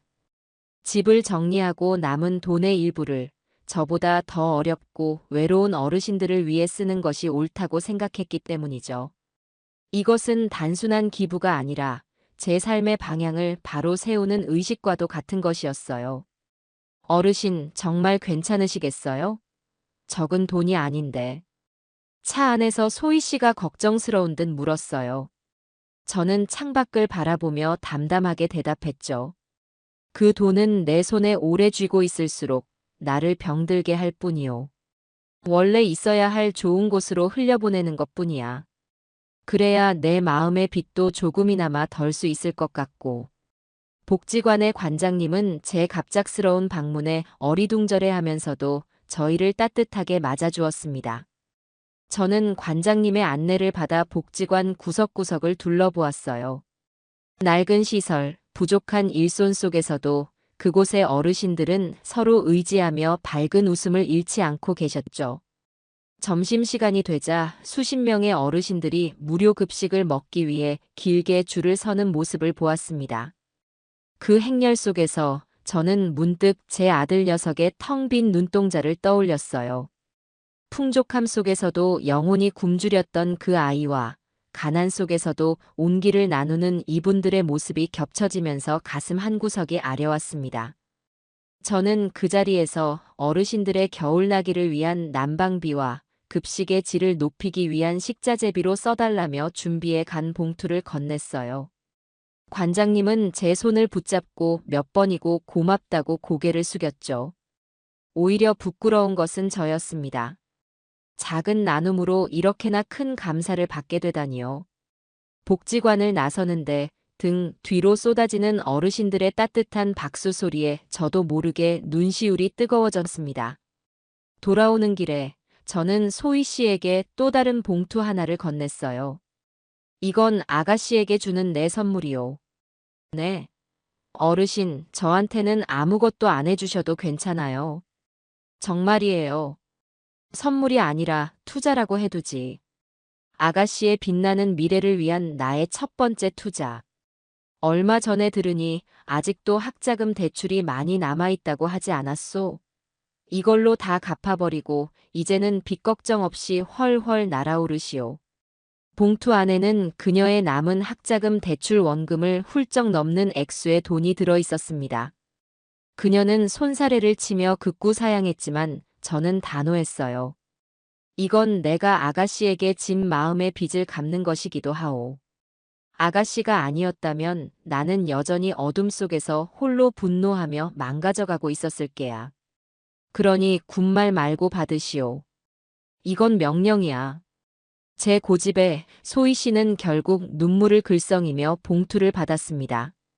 그녀는 한참 동안 아무 말도 하지 못하고 그저 어깨를 들썩이며 울기만 했죠.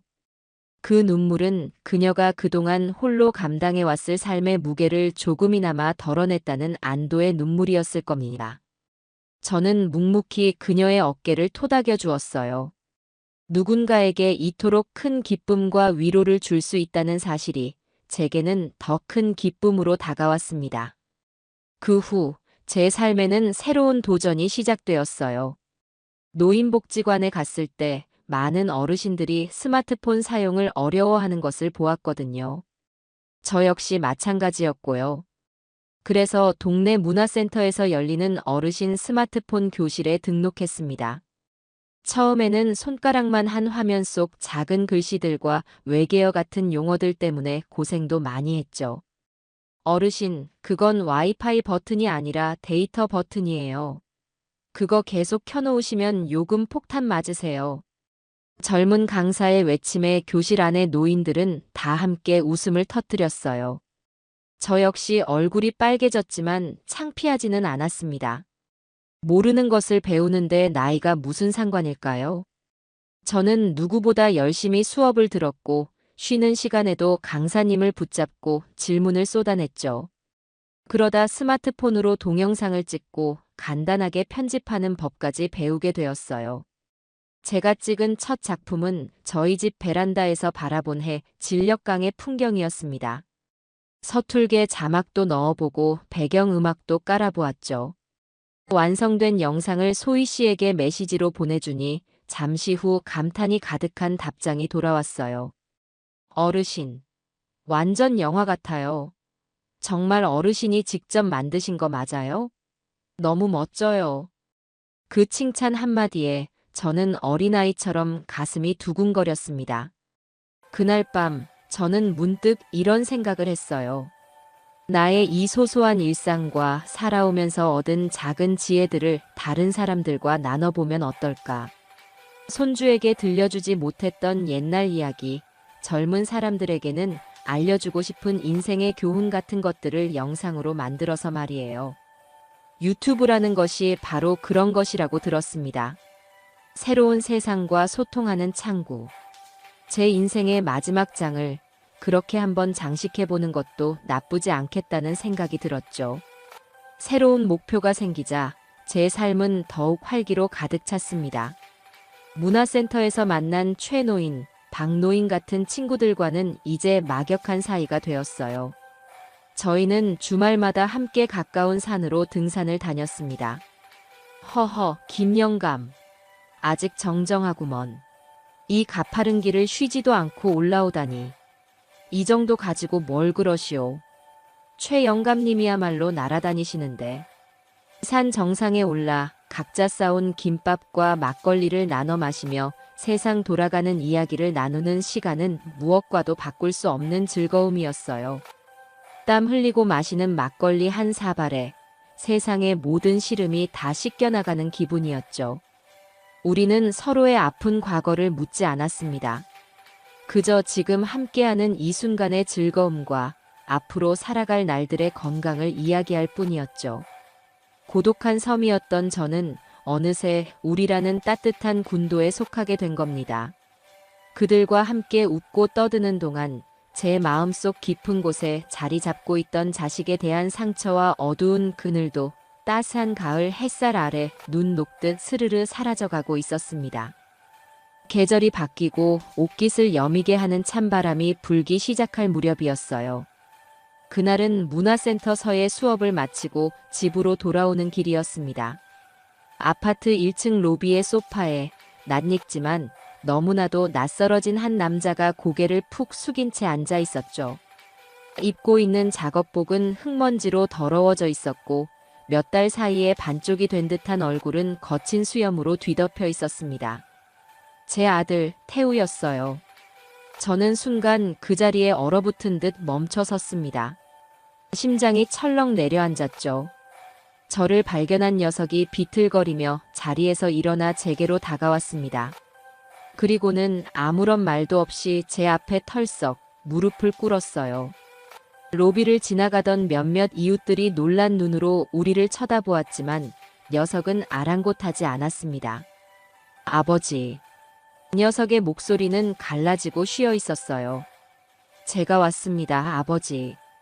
저는 아무 말도 하지 못하고 그저 녀석의 헝클어진 머리만 내려다보았어요. 무슨 말을 해야 할지, 무슨 표정을 지어야 할지 알 수가 없었죠. 녀석은 고개를 들어 저를 바라보았습니다.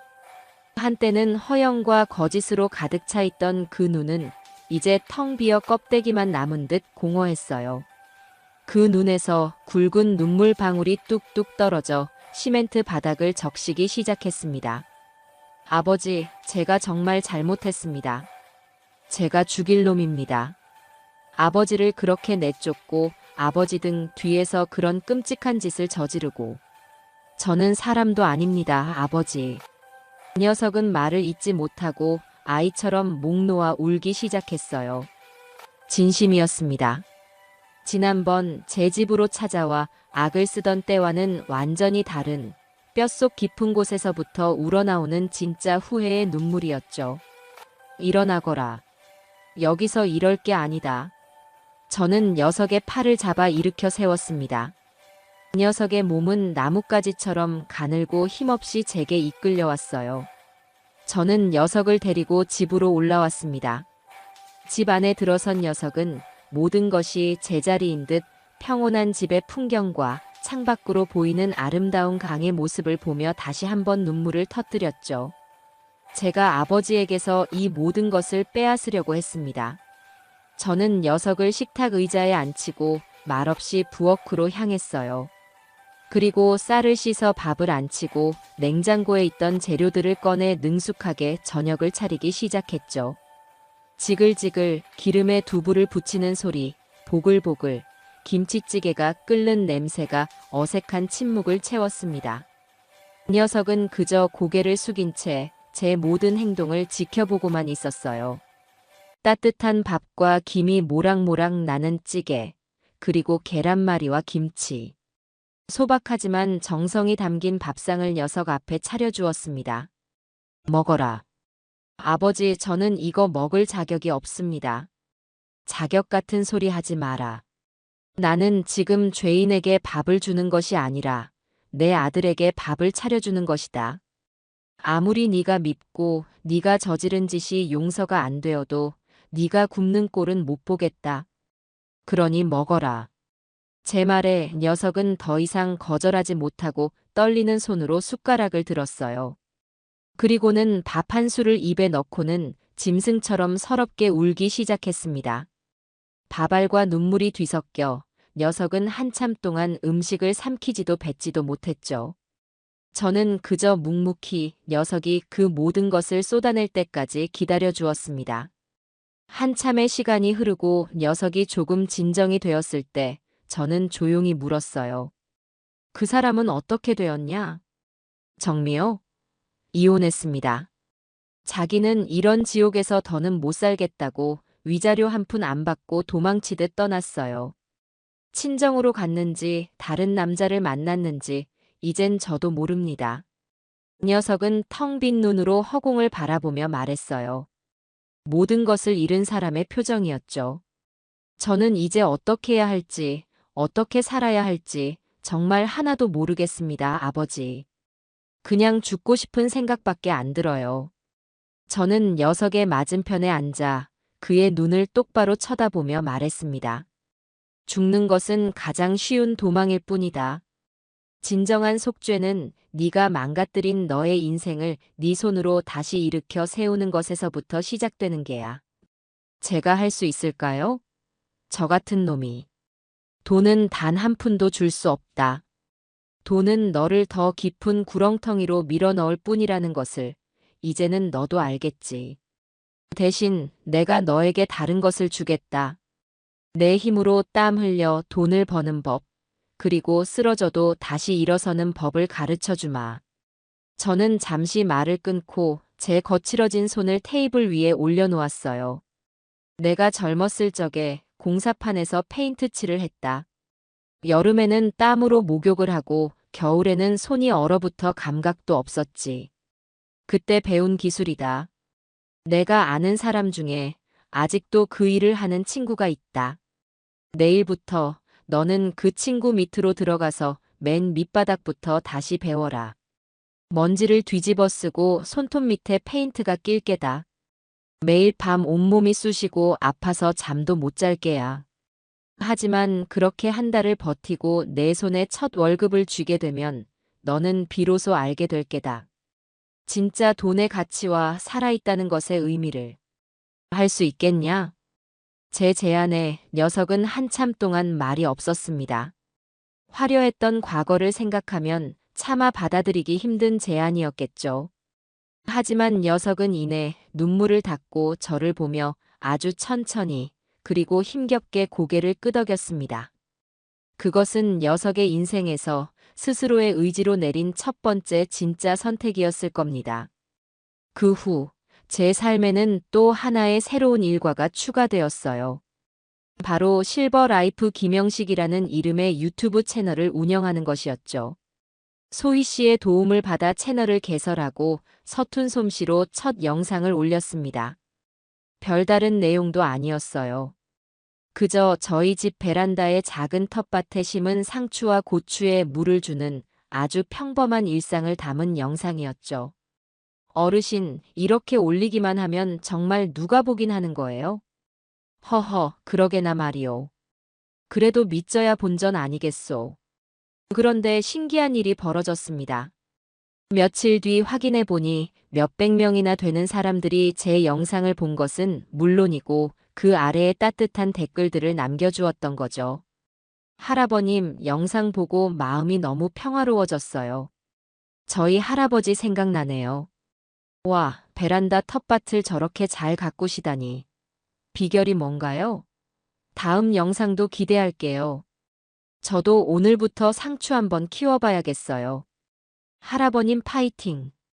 저는 생전 처음 보는 사람들의 응원에 밤늦도록 댓글 하나하나에 답장을 달아주었어요. 가슴이 벅차오르는 기분이었죠. 저는 용기를 내어 그 후로도 꾸준히 영상을 올리기 시작했습니다. 제가 끓인 구수한 된장찌개 요리법, 문화센터 친구들과 함께 간 등산 풍경, 낡은 의자를 수리하는 모습 등.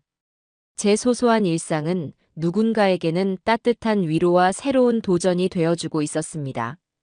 구독자 수는 어느새 수천 명을 넘어섰고, 저는 실버 유튜버, 지혜로운 할아버지 같은 쑥스러운 별명으로 불리게 되었죠. 아들 녀석에게서는 가끔, 아주 가끔씩 연락이 왔습니다. 첫 한 달 동안은 아무런 소식이 없어 혹시나 도망간 것은 아닌가 걱정도 했어요. 그런데 어느 날 저녁 모르는 번호로 전화가 걸려왔죠. 아버지, 접니다. 태우예요. 그 녀석의 목소리는 피곤에 지쳐 있었지만 이전처럼 공허하지는 않았어요. 그래. 무슨 일이냐? 오늘 처음으로 월급이라는 걸 받았습니다. 페인트 통 수십 개를 나르고 하루 종일 쭈그려 앉아 칠만 했더니 온몸이 부서질 것 같네요. 그런데 이상하게 마음은 편합니다. 제 손으로 직접 번 돈이라 그런가 봐요. 아주 적은 돈이지만 아버지께 제일 먼저 알려드리고 싶었습니다. 저는 아무 말 없이 듣고만 있었어요. 고생했다. 그 돈 허투루 쓰지 말고 밥부터 잘 챙겨 먹어라. 네, 아버지. 감사합니다. 정말 감사합니다. 전화는 그렇게 짧게 끊겼습니다. 하지만 그날 밤, 저는 오랜만에 아주 깊고 편안한 잠을 잘 수 있었어요. 그 녀석이 아주 느리지만 분명히 자신의 두 발로 다시 일어서고 있다는 것을 확인했기 때문이죠. 시간은 강물처럼 흘러갔습니다. 제 유튜브 채널 구독자는 어느새 10,000명을 훌쩍 넘어섰고, 저는 이제 동네에서 꽤 유명 인사가 되었죠. 소희 씨는 가끔 맛있는 케이크를 사들고 놀러와 제 채널의 구독자 10,000명 돌파를 함께 축하해 주었고, 문화센터 친구들은 저를 김 작가님이라고 부르며 다음 영상은 언제 나오냐고 성화를 부렸습니다. 오늘도 저는 여느 때처럼 햇살이 잘 드는 베란다 의자에 앉아 창밖으로 유유히 흐르는 강물을 바라보고 있었어요. 상추는 더 푸르게 자랐고 작은 방울토마토는 빨갛게 익어가고 있었죠. 문득 지난 1년 남짓한 시간 동안 제게 일어났던 일들이 주마등처럼 스쳐 지나갔습니다. 기침 소리 하나에 쫓겨나 찜질방을 전전하던 그 밤, 내 이름 석자가 적힌 등기부등본을 보며 결심하던 순간, 그리고 텅 빈 새 집에서 희망을 보았던 그날까지. 만약 그때 제가 그들의 모욕을 참고 그 집에 계속 머물렀다면 어땠을까요? 아마 저는 지금쯤 살아도 사는 것이 아닌 영혼이 말라비틀어진 채 하루하루를 연명하고 있었을 겁니다. 집을 판 것은 자식을 향한 복수가 아니었어요. 그것은 나 자신을 지키기 위한 나의 남은 인생에 대한 최소한의 예의이자 마지막 존엄을 되찾기 위한 최선의 선택이었습니다. 휴대폰이 띵동하고 울렸어요. 아들 녀석에게서 온 짧은 문자 메시지였습니다. 아버지, 오늘 저녁은 유난히 춥네요. 따뜻하게 입고 주무세요. 저는 그 문자를 한참 동안 바라보다가 희미하게 미소를 지었습니다. 그리고는 너도라는 짧은 답장을 보냈죠. 우리 부자의 관계가 예전처럼 돌아갈 수는 없을 겁니다. 깨진 그릇은 다시 붙일 수 없으니까요. 하지만 우리는 아마 이렇게 조금은 서툴고 조금은 거리를 둔 채로 각자의 자리에서 서로의 삶을 묵묵히 응원하며 살아갈 수 있을 겁니다. 저는 자리에서 일어나 잘 자란 상추 몇 잎을 땄어요. 오늘 저녁은 된장찌개에 갓 딴 상추쌈을 곁들여 먹어야겠어요. 창밖의 강물은 여전히 어제와 같이, 그리고 내일도 그러할 것처럼 아무 일 없었다는 듯 평화롭게 흘러가고 있었습니다. 제 남은 인생도 저 강물처럼 고요하고 평화롭게 흘러갈 거라는 예감이 들었습니다.